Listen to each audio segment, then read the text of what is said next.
Allah engkau dekat, penuh kasih sayang. Apabila ajal sudah datang, tak ada yang bisa mempercepat dan tak ada bisa pula menundanya. Demikianlah kode yang sudah ditetapkan Allah dari Lauful Mahfuz. Manusia tak bisa memilih tempat, tak pula menentukan waktu dan tidak punya kekuasaan memilih cara dipanggilnya.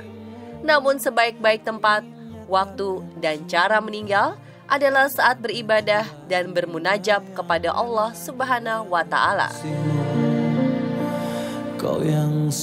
Masya Allah, kejadian yang luar biasa di Masjid Tebet yang kita sudah menjadi viral di media sosial itu adalah termasuk mati yang syahid ya, insya Allah. Karena meninggal dalam keadaan sujud beribadah kepada Allah. Bayangkan, ketika kita melihat orang yang sakaratul maut saja sudah mengerikan, tapi ini dicabut nyawanya dengan kedudukan yang mulia, sedang sujud bertemu dengan Allah. Sehari kemarin, laman media sosial diramaikan kata takjub dan ungkapan keharuan dari sebuah video. Bagaimana tidak, dalam video berdurasi 2 menit, terlihat seorang makmum tak bangkit dari sujud saat melaksanakan sholat isya di sebuah masjid. Belakangan diketahui bahwa jamaah tersebut menghembuskan nafas terakhir persis saat ia bersujud. Seketika video menjadi viral dan hampir semua orang mengucap kata subhanallah mengiringi kalimat innalillahi sebagai tanda suka bercampur duka. Kemudian diketahui pria itu bernama Haji Izar bin Muzalir, adik ipar Gamawan Fauzi, Menteri Dalam Negeri masa pemerintahan kedua Presiden SBY. Sebelum menghembuskan nafas terakhirnya, almarhum rupanya sempat terjatuh di rakaat pertama. Nah, itu jatuh nih.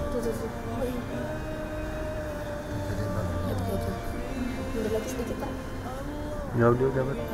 Kejadian lebih rinci diceritakan jamaah dan pengurus Masjid Al-Ittihad Tebet, Jakarta Selatan, tempat almarhum melaksanakan sholat.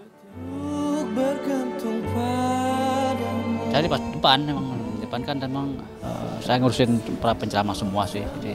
Jadi saya begitu ke belakang tuh ternyata di belakang ada minta tolong jemaah sendiri. Akhirnya sudah diambil tindakan, pengurus masjid menginformasi kepada jemaah sekalian, dokter kita yang ada gitu kan, cek keadaan beliau apa masih bernapas tidak gitu kan. Saya memang sudah tidak ada. Jamaah yang lain juga memastikan bahwa almarhum sudah tak bernyawa saat dilarikan ke rumah sakit. Itu mobil udah nggak sadar ya, sampai rumah sakit juga.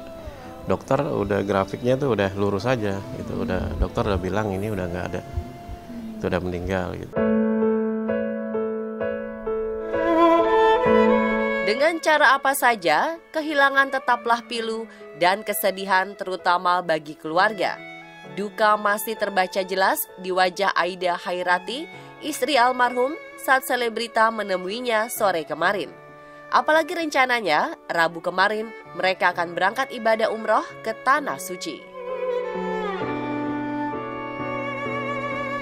Ini rencana kami sama saudara-saudara. Kami sama Bapak antusias banget, sampai udah sebulan yang lalu udah nyiapin koper-koper tuh, baju. Sampai terakhir mau berangkat, saya beli obat kan. Ini obat bunda, taruh di koper bunda ya, obat ayah taruh di koper ayah. Nanti kan kita mau nato terpisah-pisah, tidurnya. Udah itu aja. Istri almarhum mengingat-ingat lagi beberapa kejadian sebelum ditinggal suami. Meski tak ada firasat, tanda dan isyarat sesungguhnya sudah dilempar suaminya beberapa waktu lalu. Enggak, cuma beberapa hari sebelumnya kan ada kakak saya ngirim di grup, ada video di mana ya, di Mekah atau di mana yang orang jamaah beberapa orang tuh ada yang meninggal, satu orang sejam sujud kan. Terus saya liatin itu gambar kan, video itu, bilang bagus sekali yang meninggal ini. Saya Bapak, kita juga mau yang seperti ini kalau bisa. Ya mudah-mudahan ya kita bisa kayak gini. kuat sih ya Allah. Dalam tingkat kesabaran paling tinggi, Aida Hairati akhirnya benar-benar ikhlas ditinggal. Karyawan Telkom Bandung asal Alahan Panjang, Solok, Sumatera Barat bahkan iri dengan cara kepergian suaminya.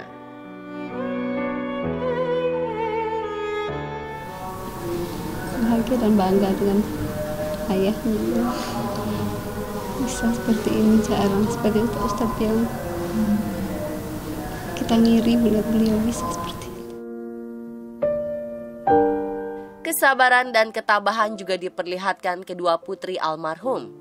Keduanya mengenang sang bapak sebagai sosok yang disiplin dan tegas soal ibadah. Disiplin banget. Terus kalau lihat menang agama-agama, kalau sholat jamaah, tepat waktu itu disiplin banget. Bandung ke Jakarta, video callan terus ya sama cucunya. Terus pokoknya video callan terus nyampe di sini, ayah udah nyampe di sini, aku berangkat dari rumah ke sini. Nyampe sini main-main terus sama Alia, aku ngeliatin terus ya ayah cium-cium Alia terus, diusap-usap, dihirup-hirup kepalanya.